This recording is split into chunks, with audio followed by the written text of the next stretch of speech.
Estamos indo para o Oriente Médio. Há um grande deserto aqui e está completamente escuro, exceto em um local. É um grande círculo que brilha com uma luz laranja. A cratera Darvaza. Ela é apenas um queimador de gás gigante. Anos atrás, geólogos encontraram gás no local e começaram a fazer a mineração nele. Mas quando escavaram, depararam-se com um vazio no subsolo. O vazio desabou e formou uma cratera, que tem a largura de meio campo de futebol e a profundidade de um prédio de 5 andares. O gás começou a sair pelas rachaduras e, como os animais costumavam pastar perto desse local, os geólogos decidiram atear fogo nessas saídas de gás para acabar com a fonte. Eles pensavam que o fogo cessaria em 1 ou 2 dias, mas, se você fizer uma visita à cratera agora, verá que esse portal para o submundo ainda está queimando, e isso já dura quase 50 anos. Em 2013, um homem desceu até o fundo da cratera em chamas pela primeira vez. Ele coletou muitas amostras diferentes lá, e os cientistas conseguiram achar bactérias que não são encontradas em nenhum outro lugar da Terra. Elas ficam bem à vontade no fundo dessa frigideira que nunca para de queimar. Em 2009, um homem em L'Aquila, na Itália, viu luzes piscando e se movendo acima do calçamento da rua. Ele imediatamente soube o que fazer e levou sua família para um lugar mais seguro. Apenas alguns segundos depois, um enorme terremoto de magnitude 8,3 atingiu toda a região. Seu conhecimento sobre as luzes estranhas salvou a vida dele e de sua família. Então, quais são esses sinais misteriosos? Durante séculos, as pessoas interpretaram as luzes como algo de outro mundo. A comunidade científica não as levava a sério, apenas as relacionou a uma falsa lembrança, um truque mental ou pura imaginação. Com a introdução de câmeras de vigilância e smartphones, a quantidade de evidências cresceu enormemente. Agora a conexão é óbvia. As luzes aparecem e acontece um terremoto. Então, os especialistas finalmente passaram a levar isso a sério e começaram a pesquisar a verdade. Mas depois de anos de estudos, até hoje, os geólogos ainda não têm certeza de qual é a origem das luzes, mas reconhecem 5 tipos delas. Flashes brilhantes que iluminam o céu, parecendo um raio de tempestade ou um flash forte de máquina fotográfica. Raios no céu que podem parecer colunas de luz. Chamas de tamanhos diferentes que atravessam o solo. Brilhos difusos sobre as montanhas. E bolas de luz em movimento lento que podem ser interpretadas equivocadamente como raios globulares. Outro fenômeno atmosférico igualmente pouco compreendido são esses raios mencionados. Eles podem flutuar e explodir, deixando um odor sulfúrico para trás. Mas, ao contrário do raio globular, essas luzes de terremoto esféricas parecem ser inofensivas. Isto é, se você não considerar o que está por vir depois. Mas, com todos esses tipos de luzes, os especialistas não conseguem saber de que forma exatamente elas estão relacionadas aos terremotos, pois não aparecem apenas antes do impacto. Algumas foram relatadas durante e após os eventos. Elas também podem aparecer com outros fenômenos, como quedas de meteoritos, erupções vulcânicas ou auroras. Por enquanto, os cientistas só conseguiram apresentar teorias para explicar o inexplicável. Um dos estudos mais recentes afirmava que as luzes eram fios de eletricidade rompidos durante um terremoto. No entanto, essa teoria não explica de que forma o fenômeno foi observado centenas ou mesmo milhares de anos atrás, como no antigo conto chinês das nuvens com aparência de dragão surgindo no céu, anunciando um próximo terremoto. Ou, ainda, quando o antigo historiador romano relatou enormes luzes parecidas com chamas explodindo pouco antes de ocorrer um grande terremoto. Por isso, a teoria dos fios de eletricidade foi rapidamente descartada. Outra possibilidade sugeria que era vazamento de gás. Durante um terremoto, as rochas subterrâneas se expandem e encolhem com a pressão e o calor. Isso abre e fecha pequenos espaços entre elas. Diferentes gases passam por essas novas aberturas. O radônio, por exemplo, pode ser liberado durante a atividade sísmica, podendo ionizar o ar e tornando-o eletricamente carregado. Porém, o radônio não faz isso o suficiente para formar faíscas brilhantes de luz. Essa teoria está próxima, mas ainda não chega lá. Uma das teorias mais aceitas é que a origem dessas luzes pode ser a eletricidade que vem do subsolo. Quando as rochas ígneas subterrâneas, aquelas que se formam a partir do magma nas profundezas da Terra, estão sob estresse, liberam oxigênio ionizado ou eletricamente carregado. Ele viaja pela superfície e sobe para a atmosfera, onde forma um campo elétrico localizado. Isso pode produzir breves flashes de luz visível. Alguns não são tão rápidos e podem durar minutos. Então, Lá está você, dirigindo por horas durante a noite. Não deu para dormir, então sua mente está por um fio. Você para o carro e sai para esticar os membros. Olha para o céu e vê um lindo nascer do sol. Uau! Espera! Tem 3 sóis no céu! Você esfrega os olhos, mas não adianta. Ainda tem 3 estrelas brilhantes no céu. Não, nosso astro-rei não se dividiu em 3, nem foi visitado por outras 2 estrelas. Isso é chamado de parélio e ocorre principalmente durante as geadas fortes. Pequenos cristais de gelo no céu desviam a luz. Como resultado, você pode ver 3 pontos brilhantes no céu em vez de apenas 1. Esse fenômeno é oficialmente chamado de halo. Normalmente é apenas um círculo ao redor do Sol. Dá até para ver uma auréola à noite também. Basta olhar para um poste de luz e você verá um círculo brilhante ao seu redor. Às vezes, a auréola pode assumir uma forma mais sofisticada. Se houver muito gelo no ar, a luz ficará ainda mais distorcida, assim como em uma sala com uma dúzia de espelhos. Então, o halo pode assumir a forma de um olho humano. Por causa desse fenômeno, um falso amanhecer também pode ocorrer. Enquanto você olha para o horizonte, ele começa e a borda do sol aparece. Um pouco mais e... espere! O sol começa a se dissolver no céu. Depois de alguns momentos, fica escuro novamente. E apenas 1 minuto depois, o verdadeiro sol mostra a cara. Foi o mesmo efeito de curvatura da luz que você viu antes com os 3 sóis. Só que agora, a luz está curvada verticalmente e não horizontalmente. E em vez do sol, apareceu seu reflexo em cristais de gelo no céu. Continuando. Esta nuvem parece um dinossauro. E esta parece um gato. E esta... uau! Parece que estas nuvens estão caindo. Ah, ufa! São só nuvens mamatos. Por causa do formato, elas parecem pedaços de nuvens prestes a cair no chão. Bem, isso não vai acontecer, mas é melhor você começar a procurar um abrigo de qualquer maneira. Elas são um sinal de que uma forte tempestade está chegando. É preciso muito ar úmido com cristais de gelo na parte superior e ar seco na parte inferior para que elas se formem. Aí, correntes verticais de ar surgem entre essas camadas e essas correntes deixam as nuvens com a forma de um cérebro humano. E esta nuvem gigante parece uma cúpula que vai cobrir uma cidade inteira. Na verdade, é exatamente isso que acontece. Uma enorme delas cobre uma grande área e depois chove forte. Às vezes tem tipo uma cara bizarra, como nestas fotos. Parece mais com várias nuvens gigantes de espaguete, ou até mesmo em forma de vermes gigantes. Esse fenômeno pode ser visto com frequência na Austrália e é chamado de Morning Glory. E acontece porque um vento forte torce partes da nuvem em ambos os lados. Então a enorme camada de massa de ar se divide em faixas grossas. E às vezes, você pode ver nuvens no céu feitas de pássaros. Uau! Daquelas que se movem rapidamente e mudam de forma. Ficam mais transparentes e depois mais densas e escuras de novo. Os pássaros parecem estar envolvidos em algum tipo de dança ou performance, mas eles não estão fazendo isso pela beleza ou pela multidão de espectadores aqui embaixo. Estão fazendo isso por proteção. Quando se agrupam dessa maneira, intimidam as aves de rapina. Uma águia ou falcão teria dificuldade em escolher um único alvo entre um número infinito de pássaros. E eles se movem rapidamente, cobrindo uns aos outros. Os peixes ficam amontoados nos cardumes da mesma maneira. Uma nuvem assim pode assustar um predador faminto. Pegue seus óculos de sol e você está pronto.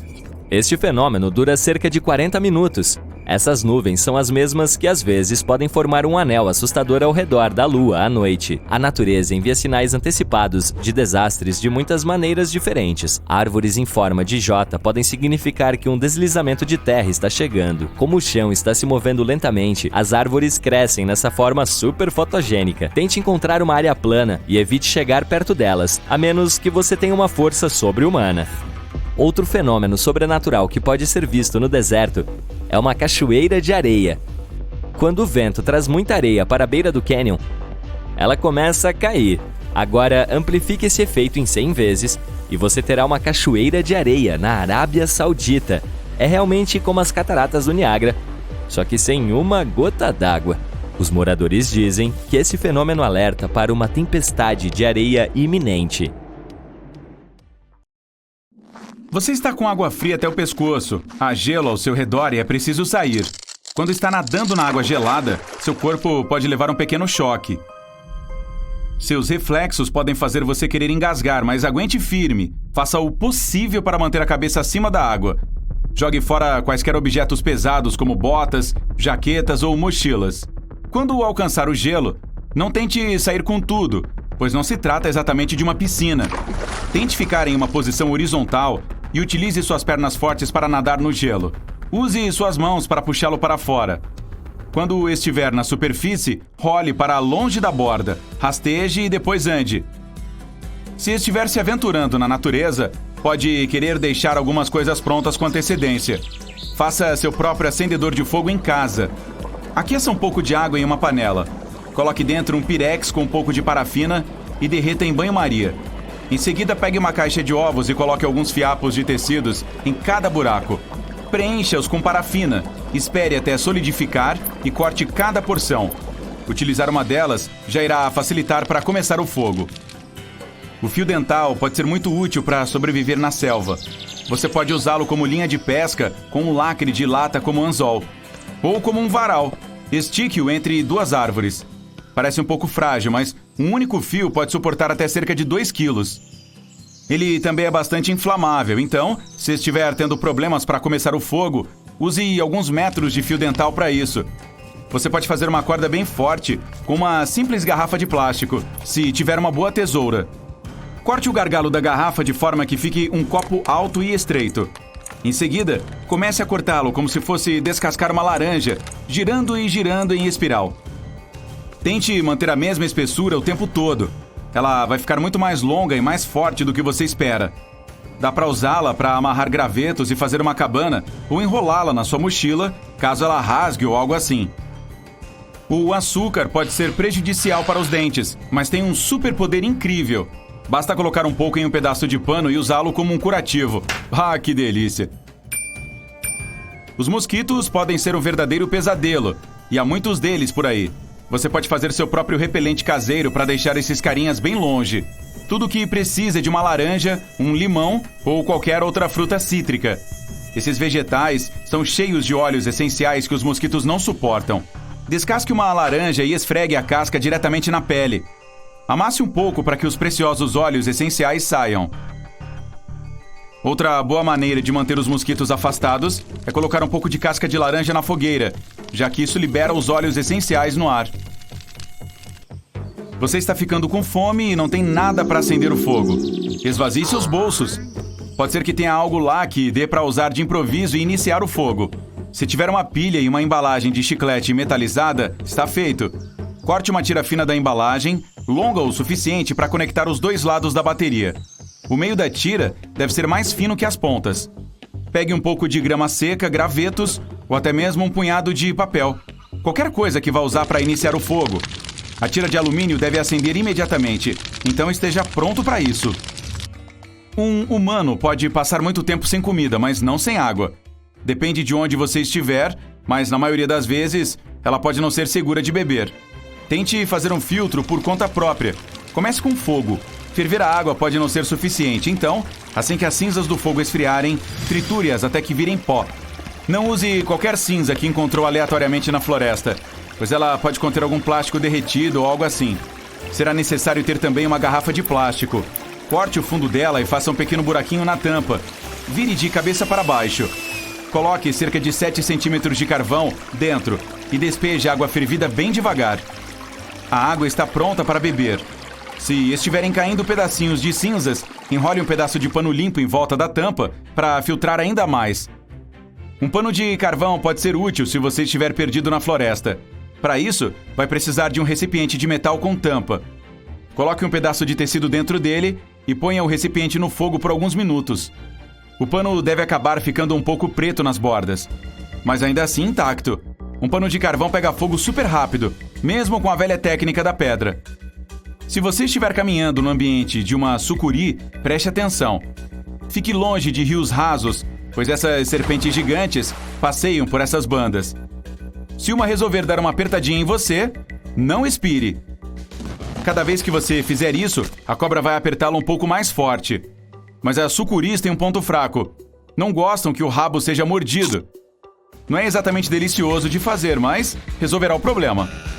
Avalanches são muito fortes, então lembre-se dessas dicas da próxima vez em que estiver nas encostas, se as coisas ficarem um pouco complicadas. Em primeiro lugar, cubra a boca. Use um lenço ou algum outro pedaço de pano e não deixe a neve entrar. Mantenha um braço estendido acima da cabeça e não se esqueça de cavar um espaço na frente do seu rosto. Isso vai deixar você respirar por cerca de meia hora. Livre-se de tudo o que estiver carregando, mesmo que seja caro. Mas certifique-se de segurar sua mochila, pois ela é uma camada extra de proteção. E agarre-se a uma árvore, se encontrar alguma. Para voltar à superfície, mova-se como se estivesse nadando para cima. A neve é apenas água de qualquer maneira. Se de alguma forma ficar preso em um carro que está afundando, não entre em pânico e não tente abrir a porta. A pressão da água do lado de fora será muito forte. Você apenas desperdiçará uma energia valiosa e a porta simplesmente não abrirá. A melhor maneira de escapar é pelas janelas. Abaixe os vidros e saia nadando. Se não for um bom nadador, pode tentar criar seu próprio dispositivo improvisado para a flutuação, como um saco plástico com ar dentro. Dê um nó nele e certifique-se de que está bem fechado. Uma garrafa de plástico funcionaria muito bem, mas provavelmente não será o suficiente. Você também pode usar uma capa de chuva ou uma daquelas calças impermeáveis. Quem sabe até uma lata de lixo de cabeça para baixo. Se tiver algum problema com um carro à noite na floresta, por exemplo, precisará de luz para ver o que está fazendo. Basta ter uma garrafa de água ou uma jarra. Serve até mesmo um vidro de conserva cheio de água. É só prender qualquer um desses objetos em frente a uma fonte de luz e voilá! A água vai espalhar a luz para que você possa ver melhor. Essa dica é perfeita para montar uma barraca de emergência ou encontrar lenha para fazer uma fogueira. Vidros de conserva são realmente úteis quando se trata de armazenar fósforos. Se estiver acampando em uma floresta, é muito importante esconder os fósforos em algum lugar seco e seguro. Para deixar ainda melhor, faça uma tampa riscável. Corte as tiras das laterais da caixinha de fósforos e colhe-as na tampa do vidro. Antes da sua próxima grande aventura ao ar livre, confira se está abastecido com chocolate meio amargo. O chocolate é provavelmente o alimento de sobrevivência mais delicioso e também um dos melhores. Ele tem muitas calorias e ajuda a manter o seu humor. Além disso, o preparo não necessita de garfo, prato, nem fogo. A última de hoje. Ainda está tendo problemas para acender o fogo? Procure aquele saco de salgadinhos que escondeu dos seus companheiros de acampamento. Salgadinhos feitos de milho estão por toda parte hoje em dia. E além de serem deliciosos e deixarem seus dedos com uma cor estranha, guardam mais um truque escondido na manga. Você pode usá-los para iniciar o fogo. Esses salgadinhos são inflamáveis, então faça um pequeno monte deles e tenha a madeira seca à mão. O fogo vai acender em segundos. Bem-vindo a uma ilha desabitada. Como chegamos até aqui? Bem, eu não sei, mas agora temos que sobreviver aqui por alguns dias. E eu ensinarei tudo o que sei. Felizmente, onde quer que eu vá, estou sempre preparado para uma situação como esta. Então, nesta mochila mágica, tenho tudo o que vamos precisar para sobreviver. A primeira coisa é claro, uma faca, que virá a calhar em muitas situações. Cercado pelo oceano, você não tem água potável disponível. Ups, eu não coloquei água na mochila. Mas não entre em pânico. Sua fonte de água mais confiável aqui são os cocos. Portanto, precisamos ir buscar alguns. Se você tiver sorte de conseguir alguns cocos verdes, pode cortá-los com uma faca. Isso é relativamente fácil. Mas o problema é que eles crescem no alto do coqueiro. Você é livre para subir até lá para conseguir alguns, mas não vai ser fácil. Por sorte, quando os cocos amadurecem, eles ficam marrons e caem.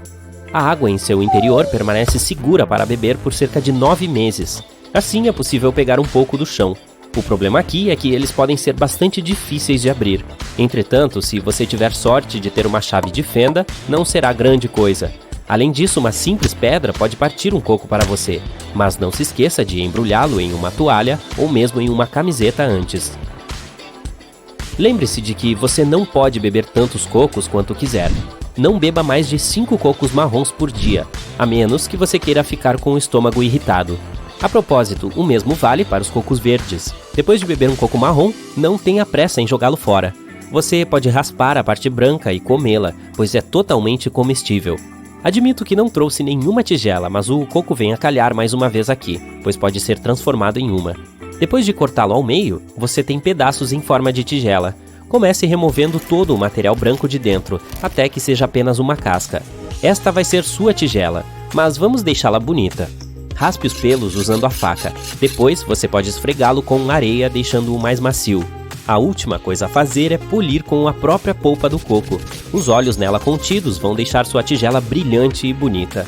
Ok, a habilidade mais importante é fazer fogo, é claro. Eu coloquei um par de isqueiros e uma caixa de fósforos na mochila para facilitar, mas você simplesmente não pode ser um sobrevivente qualificado se não souber como iniciar uma fogueira sem isso.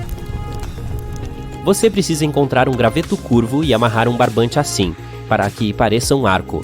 Caso você não tenha um cordão de nylon, um cadarço também funcionará. Portanto, sempre que você for viajar, use sapatos com cadarços, acho eu. A seguir, encontre um pedaço de graveto duro e seco. Será o seu eixo. Você precisará enrolar o cordão do arco em torno dele para que possa criar atrito. O eixo pode ser fixado a uma tábua com um entalhe que possa segurá-lo. Além disso, você precisará de outro pedaço de madeira que normalmente é chamado de bloco de mão. Ele deve ter uma cova entalhada, o que facilitará a criação de fricção. Então, eis como se faz. A tábua segura o fuso, e você torce o cordão do arco em torno dele assim. Em cima, você segura o eixo com um bloco de mão. Depois, você começa a mover o arco, esfregando-o ao redor do eixo e criando fricção. Ele começará a aquecer, e no final, você obterá uma brasa. Depois de obter uma brasa, é preciso movê-la com cuidado para algo que pegue fogo fácil e soprar sobre ela, tentando iniciar o fogo. Vai ser difícil fazer isso na primeira vez, mas depois que você pegar o jeito, você pode iniciar um fogo em menos de 5 minutos. Agora que temos o fogo, precisamos de comida. A escolha óbvia é ir pescar. Portanto, na minha mochila mágica eu tenho um kit de pesca. É apenas uma pequena caixa com alguns anzóis e cordas, mas será de uma ajuda tremenda. O resto é apenas prática e habilidade. Se você conseguir pegar algum, será preciso cozinhá-lo, e essa é a parte fácil agora que você tem tanto peixe quanto fogo. Embrulhe seu peixe em folhas de coco, amarre-o com uma casca e coloque-o sobre as brasas de seu fogo. Espere cerca de 20 minutos, mas antes de comer, certifique-se de que esteja bem cozido. Basta perfurar o peixe em um ângulo com um garfo ou um palito e torcer suavemente no ponto mais grosso. Se estiver cozido, a carne se soltará facilmente. Bon appétit! Tudo muda quando o sol se põe. É preciso estar preparado para a noite. Portanto, durante o dia você tem que fazer um abrigo com paus e folhas de palmeira. Pedaços de casca podem ser usados como cordas, mas também é uma boa ideia caminhar ao longo da costa e ver o que aparece. Pode haver muito lixo lá, e alguma coisa pode ser útil. Se você vai para uma ilha, precisa ter dispositivos que o ajudem a não se perder. Tenho algo aqui, é um relógio multifuncional resistente à água que comprei na Amazon. Além do tempo, ele também tem uma bússola, um termômetro, um raspador, um apito e até mesmo um iniciador de fogo. Sim, você realmente não precisa passar 2 horas com os gravetos, mas eu queria te ensinar. Então leve o relógio consigo se for para a selva. Precisamos de material para o abrigo, gravetos, cascas e folhas de palmeira, que na verdade são mais difíceis de arrancar da árvore do que você possa imaginar. Portanto, as secas no chão também funcionam. Faça o teto do abrigo usando folhas de palmeiras, mas também coloque algumas no chão para que você possa se deitar. Mas tenha cuidado, certifique-se de que as folhas que você está usando estejam livres de cobras, aranhas ou escorpiões. Você não quer nada disso em sua cama. A outra coisa é que à noite os insetos e muitas outras criaturas saem e ficarão muito felizes em se juntar a você em seu abrigo. Com isso em mente, saiba que o fogo e os cupins ao redor ajudarão a manter pelo menos alguns deles longe. Outros ainda podem entrar sorrateiramente, subir sob suas roupas, caminhar sobre você e até picá-lo. Portanto, está na hora da mochila mágica. Aqui eu tenho um saco de dormir de sobrevivência. Com apenas 10 centímetros de comprimento, não ocupa muito espaço, mas é resistente a rasgos, é à prova d'água e mantém o calor do seu corpo. Além disso, tem costuras seladas, o que manterá fora a água, o vento e quaisquer insetos. Você pode encontrá-lo na Amazon. Além disso, não construa a fogueira bem na frente da entrada do abrigo, pois você pode acabar respirando fumaça a noite toda. E agora que está tudo pronto, vou deixar algumas dicas rápidas de sobrevivência. Seu telefone, que é provavelmente a única coisa certa que você terá consigo, é bastante inútil aqui, mas não exatamente. A tela do celular sem sinal pode ser usada para refletir a luz do sol e da lua para enviar sinais de socorro. Em segundo lugar, em condições em que você não tem muitos recursos de água, tente manter seu corpo frio. Portanto, coloque os pés na água de vez em quando, para que seu corpo se refresque e que você não fique desidratado. E é claro, tenha sempre um kit de primeiros socorros consigo. É a última coisa de sobrevivência que eu tenho na minha mochila, também da Amazon. É uma mochila resistente à água, com uma tesoura, band-aids, pinças, bandagens e assim por diante. Coisas muito úteis na natureza. Feliz sobrevivência, embora eu espere que você jamais passe por isso despreparado. Você está andando pela cidade, tomando seu cafezinho, quando uma estranha se aproxima e o abraça. Ei, Marcos! Você está aí? Vamos! Peraí, o quê? Primeiro, seu nome é Jonas. Depois, não está indo a lugar algum, só está andando sem rumo por aí. E por último, nunca vi essa garota na vida. Desculpe, mas não a conheço. Você deve ter me confundido com outra pessoa. Você diz pensando que ela é doida e dando um passo atrás. Não. Errado. Negativo. Rebobine a fita. Você não deveria ter dito isso. Talvez ela saiba que vocês dois não se conhecem e se aproximou por algum motivo. Bem, tirando o fato de você ter olhos bondosos e um sorriso encantador, claro. E se essa garota estiver em perigo e a abordagem for um pedido de socorro?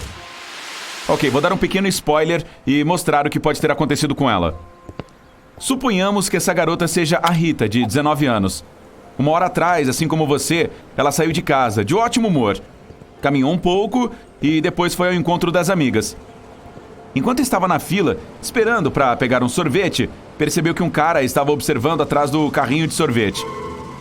Ele estava vestindo calças largas e escuras, um capuz preto e óculos de sol. Embora seja difícil reconhecer alguém vestido assim, ela tinha absoluta certeza de que nunca o viu antes. E ele parecia suspeito. Se algum dia passar por uma situação parecida, lembre-se da primeira regra. Confie em seu instinto. Se tiver um pressentimento ruim, não faça nada arriscado. Sim, todos nós encaramos as pessoas de vez em quando, mas é melhor ficar atento e tomar cuidado. Regra número 2. Vá para um lugar seguro. É melhor evitar ruas escuras e desertas, claro. Ache uma bem iluminada e movimentada, ou entre em alguma loja, mesmo se for do lado contrário à sua direção. Fique o mais perto possível de muitas pessoas. Verifique se a pessoa continua em seu encalço. Se estiver, use a regra número 3. Não vá para casa. Você não quer entregar seu endereço de mão beijada para um maluco, quer? Continue andando pela cidade, escolhendo os locais mais cheios e rotas sem sentido. Pare para tomar um café, fazer compras. Entre nos correios. Essa é uma hora de resolver todas as pendências que pode ter. Talvez a pessoa se canse de seguir e vá embora. Se quiser confirmar suas suspeitas, faça o seguinte. Primeiro, faça um trajeto sem sentido. Por exemplo, vire contornando uma praça. É pouco provável que alguém que está cuidando de sua própria vida ande em círculos também. Outro truque é apressar o passo e ver se a pessoa ajusta o ritmo ao seu. Entre em uma loja, saia dela, depois volte para lá de novo. Se ela voltar também, está seguindo você. Mas não entre em pânico. Regra 4. Prepare-se. Tenha alguma coisa em mãos para revidar um eventual ataque. Por exemplo, pegue suas chaves e fique com elas. Digite o número da polícia no seu celular com antecedência para ligar sem perder um segundo se for preciso. Durante a ligação, informe sua localização primeiro. Só depois diga quem é e o que aconteceu. Caso não consiga terminar a chamada telefônica, eles pelo menos saberão onde procurar. Se estiver em perigo e precisar de ajuda, não tenha medo de fazer escândalo. Lute, grite, tente chamar a atenção de todo mundo. Isso pode intimidar seu perseguidor. Mas lembre-se, quando for pedir ajuda, sempre aborde uma só pessoa, encarando os olhos dela. Se apenas gritar, todos continuarão cuidando de suas vidas, achando que alguém mais irá em seu auxílio. Mas se escolher uma pessoa da multidão, ela se sentirá responsável e provavelmente ajudará. Bem, voltando à nossa Rita. Ela percebeu que o cara estava observando, então deu voltas na cidade, tentando se livrar dele, mas não funcionou. O homem continuou atrás dela. Isso não estava certo. A garota ligou para os pais e amigos, mas ninguém atendeu. Ainda faltava 1 hora para o encontro com as amigas, e a Rita não podia mais ficar andando em círculos assim. Só restava um truque, antes de fazer escândalo no meio da rua. Quando não houver nenhum de seus amigos por perto, ou eles não conseguirem chegar a tempo, é só fingir que algum deles está ali.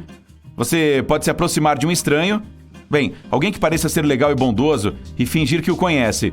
Se tiver sorte, a pessoa vai colaborar. Aí o perseguidor verá que está com mais gente e certamente irá embora. Então a Rita respirou fundo e começou a procurar na multidão, tentando encontrar alguém que parecesse ser legal. De todas as pessoas, escolheu você. Com o coração na mão, correu em sua direção e o abraçou. Ei, Marcos! Aí está você! Vamos! É aqui que sua parte começa. Colabore. Sorria, abrace-a também e não deixe sua surpresa transparecer. Lembre-se, alguém pode estar atrás dela, então é necessário fingir bem. Sua primeira ação deve ser continuar a conversa, como se já se conhecessem. Diga algo casual, tipo: e aí, garota, como vai? E comece a andar junto dela, mantendo a conversa. Preste atenção no comportamento da moça. Ela pode estar apreensiva e assustada, a voz pode estar trêmula ou com as mãos tremendo. Continue sendo simpático para acalmá-la e mostre que está disposto a ajudar. Enquanto conversa, tente de forma discreta descobrir o que aconteceu. Mas cuidado, não fique olhando à sua volta tentando localizar o suspeito. Se alguém ainda estiver seguindo a jovem, verá que você sabe sobre o que está acontecendo. Diga a ela que você quer mostrar algumas fotos novas do seu gato. Pegue seu celular, digite algo como: você está correndo perigo? E mostre a ela. Se a garota balançar a cabeça concordando, vá para o próximo passo. Não a deixe sozinha. Continue andando, conversando e tente olhar discretamente à sua volta para identificar coisas ou pessoas suspeitas. Quando vir o perseguidor, tente memorizar o máximo possível de características dele. O que está vestindo, se tem algum acessório, o tom da pele e do cabelo, altura e tipo físico.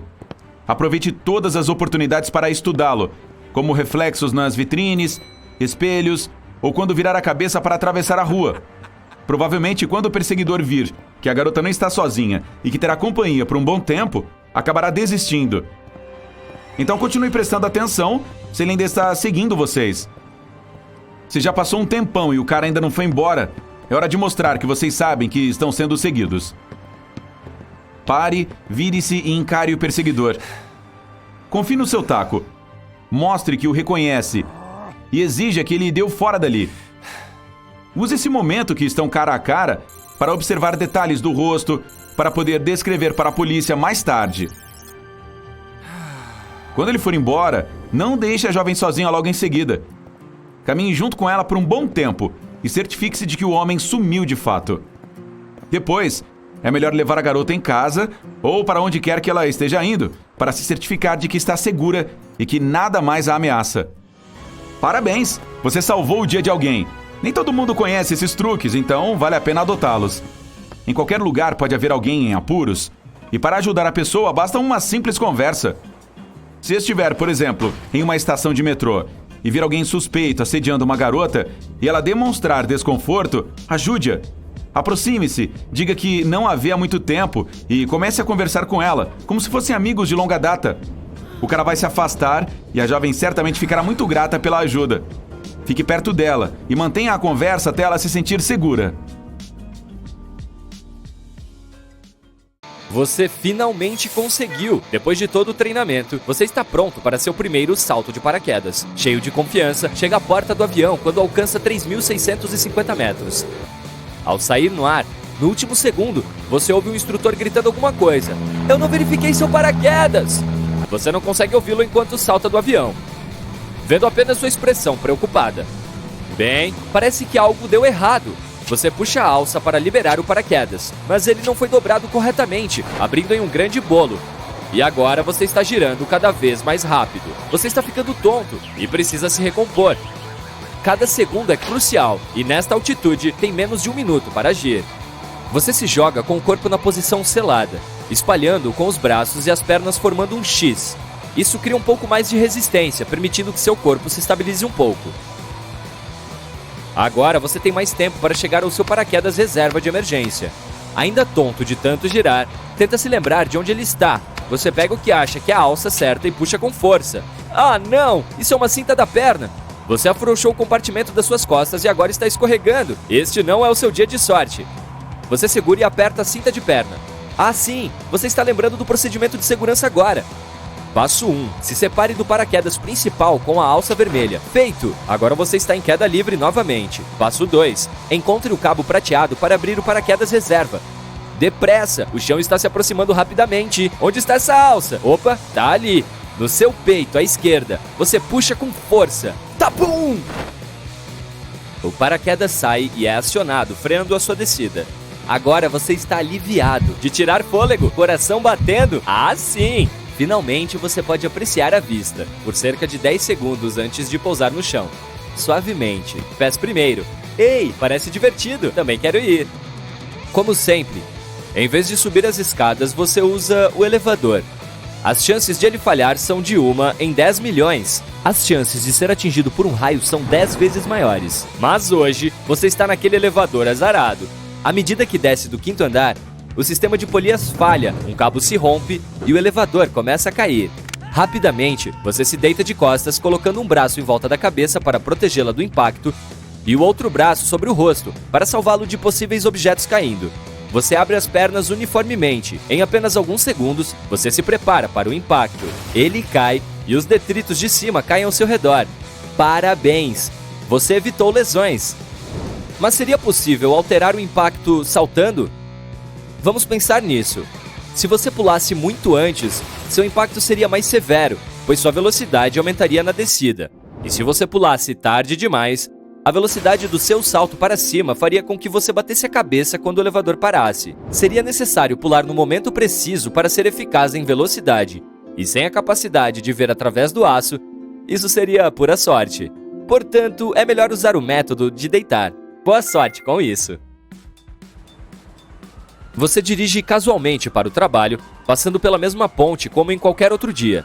Hoje, há mais tráfego do que o normal e você está preso em um engarrafamento. A ponte começa a ranger. Infelizmente, é possível que pontes estruturalmente defeituosas entrem em colapso com excesso de peso. E aí está você. Quando a ponte cai no rio, seu carro flutua. Conforme a água vai subindo lentamente ao seu redor, ele começa a afundar. Você tenta manter a calma e respirar fundo. Você tem até 2 minutos antes que o carro afunde completamente. E precisa agir rápido e abaixar o vidro. Ao tirar o cinto de segurança, percebe que a água já subiu acima das janelas. Você tenta baixá-las, mas elas estão presas no lugar devido à pressão. Você perdeu sua oportunidade. Você está afundando ainda mais e pensa em abrir a porta.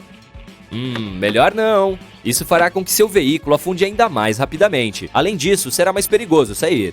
O carro bate no fundo e a água entra lentamente. Você tenta abrir a porta, mas a pressão é tão forte que ela nem se move. Você pensa na água entrando. Talvez, se esperasse até que tenha água suficiente dentro, poderia regular a pressão, permitindo que as portas se abram. Mas com o ar limitado que restaria, e se as portas ainda não funcionarem, é muito arriscado. Sua única opção é quebrar o vidro. Você faz isso facilmente devido à pressão da água e ela entra rapidamente. Você respira fundo pela última vez enquanto segura a moldura da janela. O carro enche rapidamente e a sucção para de repente. Você se puxa pela janela e coloca os pés no carro, empurra para cima e nada até a superfície. Sim, me lembre de não pegar carona contigo. Em seguida, você está caminhando em uma floresta e encontra o lugar perfeito para ver o pôr do sol. Você tira uma foto e ficou ótima, mas espere, qual é o caminho de volta para o acampamento? Está escurecendo e você não tem ideia de como chegou aqui. Assim, verifica seu telefone. Tem um mapa, então você vai ficar bem, certo? Mas você tirou muitas fotos da natureza e a bateria acabou. Você pode sobreviver até 3 horas sem abrigo em condições climáticas adversas. Pode ficar sem água por 3 dias e até 3 semanas sem comida. Você precisa decidir suas próximas ações em ordem de importância. Sua primeira tarefa é construir um abrigo. Você encosta uma grande vara em uma árvore para apoiar o telhado. Então, constrói 2 paredes nas laterais formando uma estrutura robusta. Há muitas folhas na floresta, e você cobre o telhado com pilhas delas para dar isolamento e proteção. Por dentro, constrói um belo colchão de folhas. Então entra e espera até amanhecer, na esperança de ter um sono relaxante. Você dormiu terrivelmente, mas não há tempo para deixar uma avaliação no seu aplicativo de reservas. A próxima tarefa é encontrar água. Ao percorrer uma descida, por fim encontra um riacho. Água limpa, feito. Você continua caminhando acompanhando o fluxo do riacho, esperando que te leve até um rio. É bem provável que se encontrem pessoas e sinais de civilização ao longo de grandes volumes de água. As horas passam e sua barriga ronca. Você procura lanches saborosos. Tem algumas frutas e cogumelos, mas você não os reconhece. É melhor não comer se não tiver certeza se é venenoso. Você procura insetos em troncos e galhos antigos e encontra algumas larvas da farinha que podem ser comidas cruas. Alguns insetos, quando cozidos, podem ser uma importante fonte de ferro, proteína e vitamina B12. Você olha para as larvas e seu apetite vai embora. Talvez mais tarde. Finalmente, o córrego encontra um rio e logo à frente tem uma ponte. Não aquela que caiu. A dificuldade acabou. Você joga os insetos fora e começa a próxima aventura procurando uma lanchonete. Pois é, nós também não iremos acampar juntos. Você está andando pelo campo. O vento está aumentando e não muito longe, um tornado está se formando. Você começa a fugir dele, mas não consegue, pois ele viaja até 100 km por hora. Sua principal preocupação não é o tornado em si, mas as árvores e edifícios que o tornado leva, transformando-os em perigosos objetos voadores. Eles voam em velocidades insanas, enquanto são carregados por ventos rápidos, atingindo até 480 km por hora. Você procura abrigo, mas não há nada disponível. Sua única possibilidade é uma vala que não seja cercada por árvores ou outros objetos quebráveis. Você deita na vala e cobre a cabeça com a jaqueta, segurando-a com os braços para se proteger. Enquanto está deitado, com o barulho da tempestade ao seu redor, você se sente como se estivesse em um motor de jato gigante. É um som aterrorizante, mas felizmente, você não está no caminho do tornado. Dá para ouvir os pequenos detritos assobiando sobre sua cabeça e muitos causam impacto, batendo ao seu redor, mas felizmente não te acertam. De repente, tudo fica tranquilo. Você fica lá controlando sua respiração, tentando relaxar. Você ainda não se levanta, pois o pior ainda pode estar por vir. Os tornados podem durar de vários segundos a até 1 hora. Você não se arrisca e fica na vala por 1 hora inteira. Mas finalmente, quando fica claro que ele se foi, tira a poeira da jaqueta e vai para casa. Bem, diria que você é realmente azarado. Então, estou removendo você dos meus contatos e desfazendo amizade nas redes sociais. E farei isso assim que sair do hospital. Muito bem, imagine a seguinte situação. Você está voltando a pé para casa após curtir a noite com seus amigos. De repente, escuta passos logo atrás. Você se vira e vê uma pessoa caminhando em sua direção. Aí pensa, tem alguém me seguindo. Se algum dia você vivenciar essa situação, aqui está o que deve fazer. Comece a andar mais rápido. Se ouvir os passos da pessoa se aproximando, suas suspeitas estarão confirmadas. Tente entrar em outras ruas. 3 a 4 viradas são suficientes para voltar ao local inicial. Isso vai confirmar que a pessoa está seguindo você, já que não há motivo algum para contornar o quarteirão. Desse modo, você terá a chance de sumir. Assim que virar para entrar em outra rua, comece a correr, até que a pessoa perca você de vista. Se houver outras pessoas na rua, você pode dizer "Ei!" em voz alta para elas e fingir que as conhece. Diga que alguém está seguindo e pergunte se elas podem acompanhar você até um local mais movimentado, a fim de encontrar outro caminho para ir embora. Não vá para sua casa ou apartamento enquanto estiver sendo seguido, mesmo que essas pessoas se ofereçam para lhe fazer companhia. Senão, o perseguidor saberá onde você mora e poderá voltar depois ou esperar você sair de casa de novo. Mas digamos que não há ninguém na rua e que o sujeito ainda esteja no seu encalço. Se estiver usando moletom, coloque o capuz para dentro da blusa para escondê-lo. Se o seu cabelo estiver preso com rabo de cavalo ou coque, solte-o enquanto anda. Será mais difícil para o perseguidor agarrar seus cabelos ou puxar sua roupa se não tiver onde pegar. Agora é preciso despistá-lo. Se já tiver saído de uma rua movimentada, você pode bater em seus bolsos, fingindo ter esquecido de alguma coisa. Diga em voz alta: cadê minha carteira? Assim que fizer isso, comece a andar mais rápido ainda no sentido contrário. É menos provável que essa pessoa persiga alguém que está correndo em direção a uma rua movimentada. E ela provavelmente não vai correr atrás de alguém que não tem carteira. Jamais diga que perdeu suas chaves, pois isso será útil em outra situação. Não pegue o celular, nem comece a navegar pela internet ou a digitar mensagens. A luz da tela vai fazer com que seus olhos tenham dificuldade para se adaptar à escuridão. Além do mais, olhar para o telefone vai fazer você andar mais devagar. Observe tudo ao seu redor para saber onde exatamente você está. Enquanto caminha, descubra o nome da rua, observe os números das casas e veja quais lojas ou prédios estão por perto. Você precisará desses detalhes mais tarde. Se não conseguir sair desse lugar e a rua na qual você estiver parecer não ter fim, vire-se e dê uma olhada em seu perseguidor. Observe roupas, olhos, altura e idade dele. Blusa preta, calça azul marinho, boné verde, ok. Depois você poderá dar uma descrição detalhada para as autoridades. Ao fazer isso, também estará passando uma mensagem clara ao perseguidor. Ei, estou de olho em você. Pessoas com más intenções geralmente usam o fator surpresa. Ao fazer um contato visual longo e firme, você tira isso dele. Ele é que ficará surpreso e não mais verá você como alvo. Demonstre confiança. Fique com ombros levantados e queixo erguido. Não passe a impressão de que está perdida ou apreensiva. Você estará dizendo com sua linguagem corporal que sabe o que está fazendo. E os criminosos não gostam disso. Digamos que o cara de boné verde é ousado e que resolva se aproximar e perguntar alguma coisa. Mantenha o contato visual com firmeza. Se ele pedir direções, não olhe para baixo nem para outra direção para pegar o celular. Isso será uma distração. Apenas diga que você não sabe onde fica. A pergunta dele já é suspeita o suficiente. Quem não tem um celular com mapas hoje em dia? Se estiver carregando livros ou sacolas de compras, prepare-se para deixá-los cair assim que sentir que tem alguma coisa errada. Segurar objetos pesados só vai dificultar sua fuga. Agora você vai precisar das suas chaves. Coloque-as na palma da mão, aperte-as com força, com as partes serrilhadas viradas para fora. Se o pior acontecer, você terá alguma coisa pontuda para se defender e conseguir fugir. Não fique calado. Faça um escândalo enquanto estiver tentando se desvencilhar do sujeito. Grite "fogo" em vez de "socorro". As pessoas geralmente reagem mais a essa palavra do que a um pedido aleatório de socorro. Além do mais, ninguém quer perseguir uma pessoa gritando feito louca e chamando a atenção de todos. Se ele estiver seguindo você a certa distância, pegue o celular e ligue para a polícia. É nesse momento que você precisará saber todos os detalhes de onde está, como o nome da rua e referências. Continue na linha com o policial e siga as instruções dele. Outra possível situação é alguém perseguir você em público.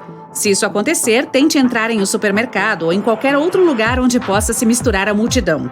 Se sua jaqueta for de uma cor diferente da blusa, tire-a. Assim será mais difícil que o perseguidor encontre você. Se entrar em um restaurante ou em uma cafeteria e seu perseguidor estiver determinado, ele vai entrar também e esperar você sair. Uma opção é ir direto para o banheiro e ficar lá de 5 a 10 minutos. Ele pode se cansar e ir embora. Se quando você sair ele ainda estiver lá, entre na fila, peça alguma coisa e dê um jeito de informar ao garçom discretamente que você está sendo seguido. É provável que ele fará alguma coisa e ficará de olho em você. Pegue o seu pedido e sente-se. Envie uma mensagem para um familiar ou amigo para que saibam onde você está e venham buscá-lo ou fazer-lhe companhia. Enquanto espera, experimente os seguintes truques. Boceje. Se a pessoa bocejar também é porque está olhando para você. O bocejo é visualmente contagiante. Finja estar olhando para o relógio. Se ele olhar para o dele também, suas suspeitas se confirmam. Nós, instintivamente, imitamos as pessoas nas quais estamos prestando atenção. Para enganar o cara, saia da cafeteria e ande um pouquinho, para que ele o perca de vista. Depois, assim que ele sair, volte para a cafeteria. Ele não terá motivo para voltar lá, a menos que esteja mesmo fazendo uma perseguição. Quando alguém chegar para buscar você, peça ao funcionário para o acompanhar até a saída, só para garantir. Evite andar sozinho. Se precisar mesmo fazer isso, ande em ruas movimentadas e sempre fique em alerta. Existe um mundo de coisas além da tela do seu celular, sabia? Tô só brincando com você. Mas a moral da história é: espero que nada assim aconteça contigo, mas ficar ligado em tudo ao seu redor lhe dá confiança e não o deixa ser uma presa fácil. Coberta com pelos castanhos espetados com 9 pares de braços encaracolados, a lagarta macaco não é como qualquer outra lagarta. Ela recebe este nome devido à sua aparência cabeluda e também é chamada de lagarta-aranha. Este estranho inseto pode ser encontrado na América do Norte, onde se esconde entre árvores frondosas e arbustos ornamentais. Essa criaturinha peluda não é tão inocente quanto pode parecer. Os pelos em suas costas se conectam a glândulas tóxicas na pele. Se você estiver curioso o suficiente para estender a mão e encostar nesses pelos, ela ficará instantaneamente vermelha e você sentirá uma sensação de queimação e coceira, parecido com uma picada de abelha, portanto não faça isso. Mas se for picado por esse animalzinho, imediatamente coloque o local afetado debaixo d'água para remover quaisquer pelos que possam ter ficado. A marca deve começar a cicatrizar e desaparecer em 1 semana. A Cabo Verde é a maior de todas as espécies de formigas. Ainda assim, apesar de ser a maior, não cresce mais do que o tamanho de uma moeda de 1 centavo. Ela é mais provável de ser encontrada em países como Nicarágua e Paraguai, nas profundezas das florestas tropicais. Ela pode ser pequena, mas tem uma picada forte, que é até 30 vezes mais dolorida do que a de uma vespa ou de uma abelha. Os moradores locais às vezes se referem ao pequeno inseto como a formiga 24 horas, porque você sentirá um dia inteiro de desconforto após ser picado. Apesar da sensação desagradável, não é muito perigosa e deve cicatrizar em 1 semana. Essa formiga tem um hábito peculiar que pode tornar mais fácil evitar a mordida poderosa dela. Isso porque ela libera um odor forte e nojento para afastar os predadores. Então, se você estiver caminhando pela floresta tropical e sentir um odor intensamente desagradável, me desculpe. Os barbeiros são semelhantes às baratas típicas, exceto que são mais magros, não têm asas e apresentam um padrão de linhas interessante nas costas. Mesmo que o nome possa soar como o de um dedicado profissional de cabelo, esse inseto é tudo menos isso. Ele normalmente pode ser encontrado nos estados mais quentes do sul dos Estados Unidos. E essa coisinha incômoda se esconde em qualquer lugar, em rachaduras, sob as camas e nos móveis. Ele é apelidado de inseto vampiro, pois só sai à noite. Embora a picada não pareça muito dolorosa, pode ser incrivelmente perigosa. É comum que humanos sejam alérgicos à saliva do barbeiro, e se for esse o caso, a picada vai coçar de maneira incrível. Esse inseto também carrega um parasita perigoso que afeta gravemente a maioria dos humanos. Se você alguma vez for picado por um deles, certifique-se de visitar seu médico o mais rápido possível. A mandarina é a maior espécie de vespa do mundo. Ela tem um padrão listrado em amarelo e preto. Seu tamanho e forma a distingue das abelhas e vespas. Ela é muito maior e mais fina que uma abelha e muito mais comprida que uma vespa. E vive no Japão, onde viaja em colônias de até 700 membros. Pessoas que já foram picadas pela vespa mandarina a comparam com ser atingido por um atiçador em brasa. Se você tiver o azar de ser picado por esse inseto, chame imediatamente uma ambulância. E enquanto espera pela chegada, lave a picada com água fria. A aranha viúva negra é um dos insetos mais perigosos do reino animal. Aproximadamente do tamanho de um clipe de papel, as marcas vermelhas em forma de ampulheta na barriga facilitam a distinção. Esse inseto costuma se deslocar sozinho e pode ser encontrado em regiões mais quentes, em abrigos escuros e secos, como porões ou garagens. As viúvas negras são consideradas as aranhas mais venenosas da América do Norte. Seu veneno é 15 vezes mais forte que o de uma cascavel. Estranhamente, a picada não é particularmente dolorosa. Parece mais uma picada de agulha, mas pode deixá-lo incrivelmente mal. Se você encontrar uma aranha dessas, não a provoque, pois ela só pica quando está irritada. Se for picado, procure imediatamente o atendimento de emergência. Os profissionais de saúde podem oferecer um antiveneno que reduz os sintomas da picada. A Yellow Jacket é uma espécie perigosa de vespa que pode ser encontrada em todo o mundo. Ela tem padrões distintos de amarelo e preto. O amarelo é uma cor neon marcante, muito mais brilhante do que o de uma vespa comum. As Yellow Jackets vivem em grandes colônias e constroem seus ninhos em árvores, arbustos e até mesmo no subsolo. Se você encontrar um ninho delas, afaste-se lentamente e tome cuidado para não ameaçá-las ou irritá-las. A picada de uma delas definitivamente não é uma sensação agradável. Embora a maioria das pessoas pense que os escorpiões são parentes dos caranguejos e de outros crustáceos, eles são na verdade uma forma de inseto. São um tipo de aracnídeo, o que significa que estão intimamente relacionados às aranhas. Tendem a ser encontrados em climas quentes e secos, como desertos, e costumam sair à noite. Eles são criaturas predatórias conhecidas por picarem logo de cara. A picada é semelhante à de uma vespa, mas pode ser muito mais perigosa. Tende a acelerar os batimentos cardíacos e causar dificuldade para respirar. Se você for picado, lave imediatamente o ferimento. Contate um profissional de saúde que possa lhe dar um tratamento antiveneno. Existem quase 300 espécies diferentes de formigas de fogo em todo o mundo. Todas têm a mesma picada poderosa. Elas são insetos minúsculos que viajam em grandes colônias e têm uma cor marrom clara distinta, quase vermelha. São mais comumente encontradas nos Estados Unidos e atraídas por comida. Tendem a fazer muitos piqueniques, para os quais não são convidadas, como os meus sobrinhos. As picadas de formiga de fogo coçam muito, mas não são muito perigosas. Colocar o local atingido sob água fria corrente deve ajudar a aliviar a coceira e a picada deve desaparecer em cerca de uma semana. Se você tiver uma reação mais grave do que coceira, procure atendimento médico urgente. As abelhas são alguns dos nossos insetos mais queridos. Elas polinizam nossas flores, criam mel para comermos e geralmente nos deixam em paz. São insetos sociais que vivem em grandes colônias. Surpreendentemente, uma picada de uma abelha comum pode ser extremamente perigosa para algumas pessoas, especialmente os idosos. Se for picado, remova imediatamente o ferrão que ficará alojado em sua pele. Lave a área afetada com água e sabão. A picada deve cicatrizar em uma semana. Se os sintomas forem mais graves, contate imediatamente um profissional de saúde. O marimbondo caçador é um inseto longo e fino com belas asas de cor de ferrugem e antenas amarelas. Ele tende a ser encontrado em florestas tropicais da Ásia, América e África, e a viver sozinho e construir suas casas, enterrando-se no solo. Se você encontrar um deles, afaste-se bem devagar. Ele só ataca se sentir uma ameaça. Acredita-se que o marimbondo caçador tem uma das picadas mais dolorosas do mundo. A dor é incrivelmente intensa e dura de 3 a 4 minutos. Após esse tempo, a picada não exigirá nenhum cuidado urgente e deve cicatrizar sozinha. O marimbondo tatu é uma espécie peculiar de vespa. Ao contrário de outras, não tem listras amarelas e, em vez disso, é totalmente preto. Tão preto que quase parece azul. Oh, ninja! Ele também é conhecido como vespa guerreira. Quando um estranho se aproxima, os integrantes do grupo batem suas asas de maneira sincronizada, como bateristas em uma banda marcial. Os marimbondos tatus preferem climas mais quentes e podem ser encontrados nas florestas tropicais da América do Sul. De todas as espécies de vespas, o marimbondo tatu tem a picada mais dolorosa. Ela não requer ajuda médica emergencial e deve cicatrizar em uma semana. A centopeia gigante amazônica pode ser encontrada à espreita nos climas tropicais da América do Sul e do Caribe. Com uma cor vermelha distinta, é a maior espécie de centopeia do mundo e pode atingir até 30 centímetros de comprimento.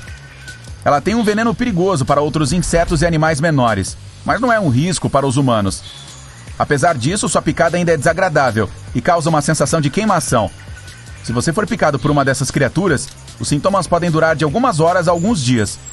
Se tiver uma reação mais séria, sabe o que fazer. Procure atendimento médico.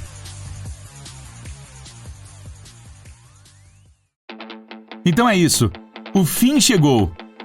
Você enfia tudo o que pode em malas, mochilas, sacolas, comida, roupas, itens de higiene.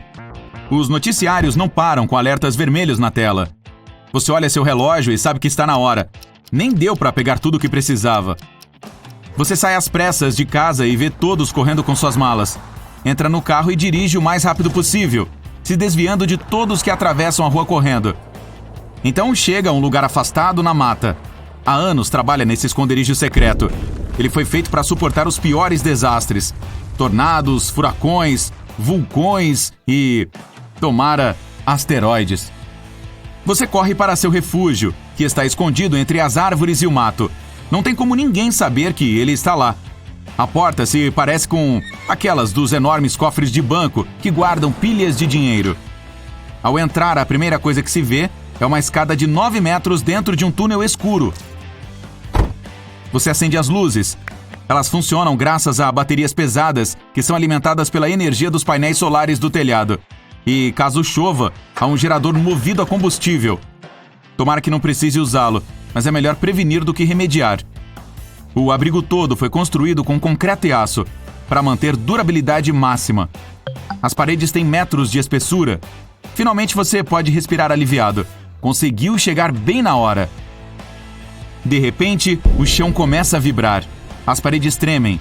Você sente um aperto no peito quando as portas do armário se abrem. E a comida começa a cair lá de dentro. Será que errou nos cálculos? Será que esse abrigo vai aguentar? O asteroide chegou bem longe dali, mas parece que está acima da sua cabeça. O barulho é ensurdecedor e as ondas de choque parecem não ter fim. A luz pisca. A poeira está enevoando sua visão e enchendo seus pulmões. Você pega uma máscara e um último pensamento vem à sua mente. É isso. Deu. O abrigo vai desmoronar. Pelo menos eu tentei. 1 mês depois. Você está preparando o café da manhã após uma noite mal dormida. Ainda bem que guardou bastante comida. E quanta variedade! Atum enlatado, carne enlatada, feijão, sardinha, tem grãos secos também, arroz, leite em pó, macarrão instantâneo e até alguns doces, como mel e chocolate. Você também se permitiu apreciar um pouquinho de refrigerante e suco, mas tem mais água que qualquer outra coisa na cozinha. Este lugar tem sido e continuará a ser sua casa por, quem sabe, semanas, meses, anos. Só de pensar você já sente um frio na espinha. Pelo menos está no local ideal. Remoto, distante de qualquer litoral, de modo que qualquer possível maré não inunde seu abrigo. E nem imagina como as coisas estão lá em cima. Por favor, me diga que não está como em Dinossauros Parte 2. Você precisa se distrair para parar de pensar no pior. Então, começa a andar pela casa como se fosse um agente imobiliário acompanhando pessoas interessadas no imóvel. Na entrada tem a sala, um sofá com uma mesa de café, algumas revistas velhas e jogos de tabuleiro.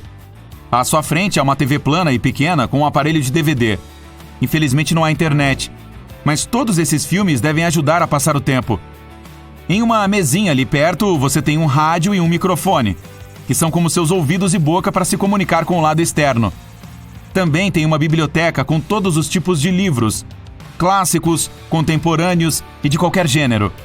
O importante é manter a mente ocupada. E se nada disso ajudar a afastar o tédio, tem sempre o videogame conectado à TV. Ah, sim, e também a área da academia. Ela é modesta, só uma esteira e alguns halteres. Você tenta fazer bastante cardio e levantamento de peso para se manter saudável e em forma. Bem, para alguém que está morando debaixo da terra, como uma toupeira. Claro, tem a cozinha, composta por uma geladeira de tamanho médio e uma pia inox com um monte de armários para guardar comida.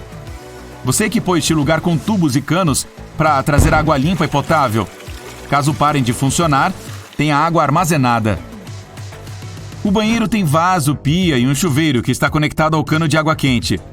E até uma lavadora e secadora ali perto. Há também um cantinho para trabalhos manuais. Se alguma coisa quebrar, você pode consertar ali. Também consegue construir coisas do zero, com material de sucata, uma cadeira ou mesa, se necessário, ou um bonequinho para colocar na prateleira, para não se sentir tão sozinho. Descendo alguns degraus, a outra parte vital do abrigo, a estufa. Ela está iluminada com luz solar artificial por motivos óbvios. Você estaria bem pior se não tivesse frutas e legumes frescos. A estufa também é autossustentável. Qualquer fruto podre vira compostagem para adubar o solo e mantê-lo bem nutrido. Não conte com a carne para obter proteínas. Quinoa, ervilhas, lentilhas, grãos de bico, cogumelos, eles se encarregam dessa função. E caso não consiga tirar todos os minerais dos alimentos, você conseguiu montar um bom estoque de polivitamínicos. A vitamina D é essencial para a vida subterrânea, sem o sol. Seu quarto fica não muito longe de sua horta subterrânea. Lá tem uma cama queen size, uma mesinha de cabeceira à direita e um guarda-roupas pequeno à esquerda. Não há muita variedade no seu closet, mas quem vai perceber se você repetir algum look? Os ácaros? Você desce uma escada para encontrar a sala do gerador. Não é à toa que ela fica mais pro fundo e é selada com material acústico. O gerador dá partida de vez em quando e faz um barulhão. Ele também está ligado ao sistema de ventilação, para que o ar quente saia. E tem também a sala do pulmão. Todas essas caixas estranhas e bombas que trazem o oxigênio do mundo lá fora. Mas ela tem um sistema avançado de filtragem para purificar o ar antes de bombeá-lo para dentro do abrigo. Aqui embaixo fica também o quartinho do despejo. Tem uma cópia de tudo que há lá em cima. Sofá, colchão, pias, até 2 freezers com alimentos congelados, só por precaução. E aí, como é um dia no abrigo? Primeiro, prepara um bom café da manhã e aproveita sua xícara de café. Depois, vai pro rádio comunicador para ver se há alguma notícia do mundo lá fora. Até agora não surgiu nenhuma. Assim que acabar, hora de ir para a estufa e mexer na horta. Você gosta muito de ficar lá, pois parece que está lá fora, em meio à natureza, pelo menos um pouquinho. Então colhe o que estiver maduro e leva para a cozinha para lavar. E quando olha o relógio, opa, já é hora do almoço. Você prepara uma boa salada com pepinos, tomates e alface, beterraba de acompanhamento, macarrão e pronto. Bora comer! Depois do almoço, coloca um filme que assistiu há muito tempo. Na sequência, dá uma volta pela casa para conferir os níveis de oxigênio e a água. Hoje também é dia de verificar o gerador. Você parte para o porão para olhar o nível de combustível e os filtros de oxigênio. Tudo bem até agora. Porém, só de pensar em ficar mais tempo no abrigo, já bate o desespero. E se o combustível acabar? Você passa algumas horas no cantinho de trabalhos manuais, mexendo em algumas coisas. Não há nenhum conserto importante para fazer. E você não está se sentindo criativo hoje. Então, vai para a academia. Hoje é dia de malhar as pernas. Você odeia isso. Tem coisas que nunca mudam. Quando olha o relógio de novo, é hora do jantar. Então prepara o macarrão instantâneo e vai para a sala ouvir um pouco de música. Este lugar custou pouco mais de $100 mil. Desde a escavação do lote até a instalação dos sistemas necessários para a sobrevivência. Isso sem contar a comida extra e a mão de obra que foi sua. Sim, você é um cara de sorte. Todos esses luxos fazem a vida ser melhor. Ou quase. Nada de novo surge lá fora após um mês inteiro. Você sempre foi um pouco introvertido, mas este lugar está começando a colocá-lo para baixo. Você está ficando solitário. O som do rádio tira de seus devaneios. Alguma interferência? Não, uma voz abafada. É alguém tentando entrar em contato. Você vai até o rádio, quase tropeçando nos próprios pés de tanta emoção. Conseguimos! Ha! Você não contém a felicidade. Já tinha até se acostumado com a vida subterrânea. Mas finalmente chegou a hora de abrir a porta e se reconectar com o mundo.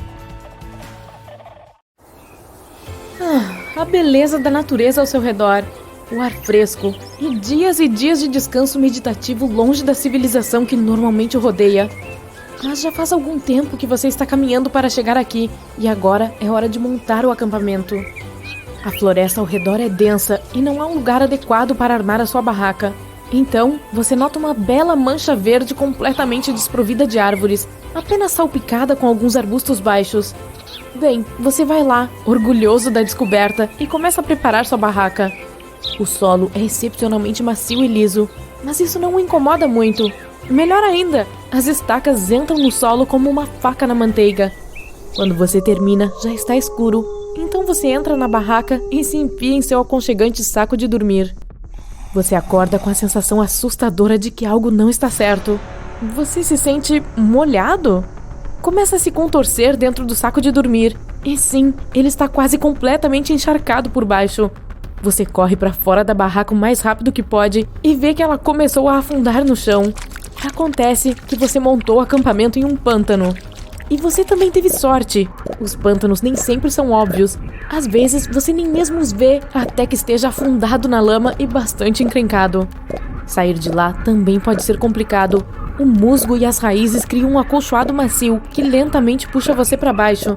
E quando você tenta levantar os pés, pode acabar sem as botas. Identificar um pântano na floresta é bastante fácil quando você sabe o que procurar. Se você estiver em um matagal denso e vir uma clareira exuberante iluminada pelo sol, onde nada além de musgo e um arbusto ocasional crescem, é provável que seja um pântano. Você também pode se certificar pisando de leve neste terreno sereno. Se parecer flexível, é melhor ficar longe. Outra coisa pela qual o pântano pode ser perigoso é, curiosamente, um incêndio florestal. Se você ficar muito perto de um pântano e acender uma fogueira, o fogo pode se espalhar, especialmente se houver vento forte. Pântanos e mangues estão repletos de alcatrão escondido sob as camadas de água e musgo. Quando isso começa a queimar, é quase impossível de extinguir. Sempre mantenha uma distância segura de qualquer pântano antes de iniciar uma fogueira. Outro erro comum ao montar um acampamento é não olhar para cima. Digamos que você tenha encontrado um terreno sólido para armar a sua barraca, tenha removido todas as pinhas e pedras nojentas e se certificado de que não havia formigueiros por perto. Você não quer nada entrando no seu saco de dormir à noite, quer? O local que você escolheu é perfeito e a árvore para a qual a sua barraca está inclinada o protege do vento e da chuva. Você se prepara para a noite, apaga a luz de acampamento e, de repente, sua barraca está se debatendo como se uma fera estivesse atacando. Perplexo, você sai correndo e vê que um enorme galho caiu em cima da sua barraca. O pior é que você poderia ter evitado isso se ao menos tivesse olhado para cima antes de armar o acampamento. Galhos meio quebrados e podres são fáceis de localizar e nunca é uma boa ideia colocar sua barraca bem embaixo deles. Essas coisas podem quebrar a qualquer momento e você terá sorte se não rasgarem sua barraca nem o atingirem. Você sabe esmagar? Dezenas de turistas cometem esse erro todos os anos e muitas vezes pagam caro por isso. Olhar para cima também o ajudará a se certificar de que não há ninhos de vespas nem teias de aranha acima de você. Isso pode ser ainda pior do que um galho, porque as vespas não gostam de ser incomodadas e as aranhas podem ser venenosas. Agora, se você vir um lindo rio e decidir acampar em suas margens, preste atenção especial onde exatamente você montou sua barraca. Se ficar muito perto da água, especialmente na primavera ou no outono, é provável que se descubra boiando no meio da noite. Verifique sempre a previsão do tempo para o dia e a noite seguintes. Se houver possibilidade de chuva, é melhor ficar longe de quaisquer corpos d'água, especialmente rios. A chuva pode elevar o nível da água e fazê-lo sair das margens, inundando seu pequeno acampamento e arruinando suas férias. Mas mesmo se você estiver longe da água, a chuva pode estragar tudo. Digamos que você esteja mais uma vez nas profundezas da floresta e as copas das árvores estejam protegendo você do clima. A precipitação ainda chega ao solo da floresta, mas pelo menos não é tão ruim quanto a céu aberto. Na noite seguinte, quando você monta acampamento em outro lugar, sente que o solo é macio e flexível. Não é um pântano, porém, apenas a chuva da noite passada enlameou o solo. Se você estiver em tal situação, é melhor ir para algum lugar mais sólido. O fato é que o solo macio e solto pode começar a se erguer sobre você a qualquer momento.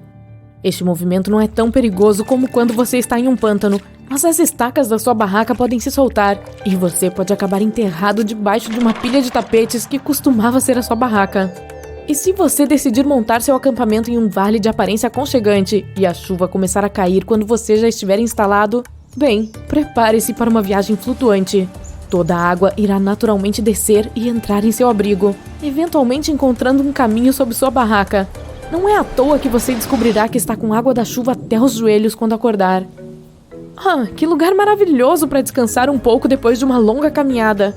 É no topo de uma colina, então não há água por perto. O sol está brilhando e nenhuma única árvore o está bloqueando. Tomar sol aqui vai ser fabuloso. Bem, parece que é assim nas primeiras horas, mas depois de um certo tempo você verá o erro da sua decisão. A luz solar direta em sua barraca irá esquentá-la em questão de horas devido aos materiais de que é feita, e você vai sentir na sua própria pele assim que entrar. Vamos só dizer que você não vai querer ficar lá por muito tempo, pelo menos não até que a noite tenha caído e a barraca esfriado. A mesma coisa com o vento. Em um local aberto, rajadas podem atingir velocidades insanas.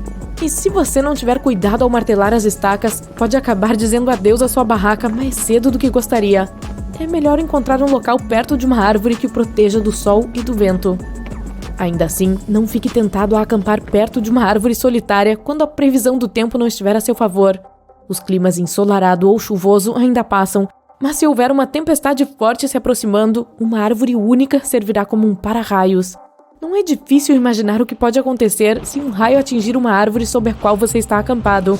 Uma descarga elétrica pode atingir você. Em um acampamento de inverno, o clima pode ser ainda mais traiçoeiro. Lembra do que eu disse sobre a luz solar direta? Esqueça, no inverno é melhor ter o sol brilhando em sua barraca. O frio chegará até você, não importa o quão moderna e cara seja sua barraca, e os ventos são geralmente muito mais violentos na estação fria. A luz solar direta o ajudará a lidar com grande parte do frio. Um dos erros mais comuns que os campistas cometem é acender uma fogueira muito perto da barraca. Mais uma vez, o material de que ela é feita conduz o calor muito bem e é bom quando está quente, mas também pega fogo com facilidade. Às vezes, uma faísca é suficiente para transformar seu abrigo em cinzas. Certifique-se de que haja espaço suficiente entre sua barraca e a fogueira e nunca deixe o fogo sem supervisão. Antes de dormir, extinguir o fogo é uma regra para que você não acorde com um inferno escaldante ao seu redor. Os insetos podem arruinar até a caminhada mais emocionante. Mosquitos, formigas, carrapatos e outros insetos incômodos podem entrar na sua barraca onde quer que você esteja. Portanto, certifique-se de se proteger deles. Use repelentes de pele quando sair do abrigo e coloque uma espiral anti-mosquitos ao lado da entrada da barraca. No entanto, não a coloque muito perto ou dentro, pois o cheiro é irritante e ela também pode causar um incêndio. Para evitar a maioria dos mosquitos e principalmente carrapatos, tente ficar longe de lagos, lagoas e florestas densas onde podem existir pântanos. Mosquitos se reproduzem em águas paradas, então as áreas ao redor desses corpos d'água estão repletas dessas pragas aladas. Mas os mosquitos têm dificuldades em voar quando há vento, então escolher um local aberto é sua melhor aposta para se livrar deles. Não deixe que eles incomodem você. Olá, ilustre convidado! Seja bem-vindo ao Aquário Incrível! Aqui você poderá ver as criaturas marinhas e oceânicas mais perigosas. Mas não deixe o que eu disse confundi-lo. É bem possível que você se depare com um desses animais subaquáticos durante uma caminhada na praia. Então, dê uma olhada neles com cuidado agora, e assim evite um desastre. Isso é um peixe ou uma pedra? O que você está vendo é comumente conhecido como peixe-pedra, mas um de seus nomes mais sofisticados é Sinanceia verrucosa. Se você gosta de mergulhar e observar o mundo subaquático, talvez já tenha se deparado com um sem perceber. A aparência dele torna quase impossível distingui-lo de uma pedra real, devido à sua coloração cinza e aparência manchada, especialmente se você estiver usando óculos de mergulho embaçados. Então, é melhor prestar atenção, porque caso contrário, as consequências podem ser infelizes, já que este é o peixe mais venenoso conhecido. Embora alguns tipos de peixes-pedra sejam conhecidos por viver em rios, a maioria é encontrada em recifes de corais próximos aos oceanos Pacífico e Índico tropicais. Eles projetam seus espinhos dorsais em forma de agulha quando são perturbados ou ameaçados e injetam o veneno que contém. A razão mais comum pela qual ocorrem picadas é quando nadadores pisam neles sem perceber. No entanto, não é preciso estar submerso para ser picado. Como eles podem sobreviver fora da água por até 24 horas, também é necessário prestar atenção onde se pisa na praia. Aqueles que foram picados por peixes-pedra descrevem a experiência como extremamente angustiante. O veneno pode resultar em infecção e, em alguns casos, choque e paralisia. Isso pode ser um pouco assustador, mas, apesar de sua má reputação, o peixe-pedra é comestível se for preparado adequadamente. Quando ele é aquecido, o veneno se decompõe. E se as barbatanas dorsais, que são a principal fonte de veneno, forem removidas, o peixe-pedra cru também é servido como sashimi. Esta criatura pode parecer saída de um filme de ficção científica, mas ela é muito real. Diga olá ao polvo de anel azul. Não se deixe enganar por seu pequeno tamanho, que pode variar de 12 a 20 centímetros, incluindo os braços, pois ele é cheio de venenos para causar grandes danos a até 26 pessoas em minutos. Assim como os peixes-pedra, os polvos de anéis azuis são encontrados nos oceanos Pacífico e Índico, do Japão até a Austrália. Eles normalmente vivem em recifes de corais e áreas rochosas do fundo do mar. Alguns também podem ser encontrados em poças de maré, ervas marinhas e leitos de algas. Os polvos de anéis azuis não são agressivos por natureza. Quando não estão em busca de comida, como caranguejos e camarões, ou em busca de um par, muitas vezes se escondem em detritos marinhos, conchas ou fendas. Somente se forem provocados, encurralados ou tocados é que se tornam perigosos para os humanos. Quando ameaçados, adquirem a cor amarelo brilhante e os anéis azuis cintilantes aparecem por todo o corpo, como uma exibição de alerta para os predadores em potencial. Suas mordidas geralmente passam despercebidas, então pode ser tarde demais quando se nota uma. O veneno pode causar tonturas e perda de sentidos e de habilidades motoras, até finalmente paralisia. Portanto, é melhor cuidar onde pôr as mãos e recuar rapidamente se vir um. Não é um buquê de flores, então não tente pegar e cheirar uma dessas coisas rosa parecidas com tubos. O que está diante de seus olhos é um animal marinho chamado ouriço-flor, que pode parecer lindo, mas não se deixe enganar pela aparência. Ele foi eleito o ouriço marinho mais perigoso em 2014 no Guinness World Records. A espécie habita as áreas tropicais do Indo-Pacífico Ocidental e é encontrada entre recifes de corais, rochas, areia e leitos de ervas marinhas em profundidades de até 90 metros. A característica mais notável dela são os pedicelários, órgãos de defesa em forma de garra que também são encontrados nas estrelas do mar. O que torna os ouriços-flor diferentes de qualquer outro ouriço do mar é o fato de que seu pedicelário é parecido com uma flor e geralmente branco-rosado ou branco-amarelado com um ponto roxo central. Escondidos sob essas flores, há espinhos curtos e rombudos. Embora muitos ouriços marinhos liberem seu veneno por meio desses espinhos, os ouriços-flor distribuem seu veneno por meio de seus pedicelários ou flores. Se eles não forem perturbados, as pontas dessas flores geralmente são expandidas em formas redondas parecidas com copos. Em suas superfícies, há minúsculos sensores com os quais podem detectar ameaças. E assim que entram em contato com essas ameaças, essas flores imediatamente se fecham e começam a injetar veneno. O que é estranho é que as pequenas garras delas às vezes podem quebrar e cair de seus caules, grudar no ponto de contato e continuar injetando veneno por horas no intruso. Parece uma poça gigante de sorvete de framboesa derretido, certo? Pode crer, mas é uma água-viva juba de leão, que também é chamada de água-viva cabeluda. Ela é conhecida por preferir águas frias. É por isso que pode ser encontrada principalmente no Ártico, no norte do Atlântico e do Oceano Pacífico. Mas é possível avistá-la também nas Ilhas Britânicas e na Escandinávia. A juba de leão é uma das maiores espécies conhecidas de água-viva. Ela recebe esse nome por seus longos tentáculos parecidos com cabelos que podem atingir até 3 metros de comprimento. E embora o diâmetro médio de seu sino seja de cerca de 50 centímetros, às vezes ele pode chegar a mais de 2 metros. A maior água-viva juba de leão registrada foi vista em 1865 na costa de Massachusetts. Foi medida com tentáculos de cerca de 36 metros de comprimento e diâmetro de 2 metros. Para te ajudar a imaginar, isso é mais longo que uma baleia azul. O animal caça estendendo seus tentáculos para fora e criando uma armadilha para pegar sua comida. São cerca de 1.200 tentáculos urticantes e os peixes teriam que ter muita sorte para escapar deles. A picada geralmente não é fatal, mas é bom evitar nadar em seus tentáculos, pois pode ser muito doloroso para os humanos. E se você vir uma na praia, é melhor não tocá-la, pois ainda pode picar mesmo muito tempo depois de estar na areia. Curiosidade, essa água-viva aparece como suspeita na história A Juba de Leão, de Sherlock Holmes. Mas não se preocupe, não vamos dar spoiler. O último animal marinho que você está vendo agora é uma cobra marinha. E sim, ela é diferente das enguias. Existem 69 espécies identificadas de cobras marinhas. A maioria pode ser encontrada nas águas tropicais e subtropicais dos oceanos Índico e Pacífico, e elas existem há milhões de anos. Para facilitar as coisas, os cientistas separaram todas as diferentes espécies em 2 categorias, verdadeiras cobras e laticaudas. Enquanto as verdadeiras passam quase todo o tempo no mar, as laticaudas também podem ficar um período em terra. Se você vir uma cobra na praia, pode dizer se é uma terrestre ou marinha olhando para sua cauda. Se for parecida com um remo, então é uma marinha. Mas certifique-se de manter distância em ambos os casos. Todas as cobras marinhas precisam emergir regularmente para respirar, pois não possuem guelras. É por isso que você pode encontrar uma enquanto nada. Se isso acontecer, é melhor nadar o mais rápido que puder, pois a maioria das cobras marinhas tem mais veneno do que a média de uma serpente ou cascavel. No entanto, como elas só atacam se provocadas, as mordidas são bastante raras. Mais um fato legal sobre as cobras marinhas: elas são os únicos répteis a dar à luz nos oceanos. A maioria das espécies mantém os ovos dentro de si e dá à luz animais quase totalmente formados enquanto nada. Isso só não acontece com a laticauda colubrina, que vem para a terra para colocar os ovos. Lembra do peixe-pedra do início do nosso passeio?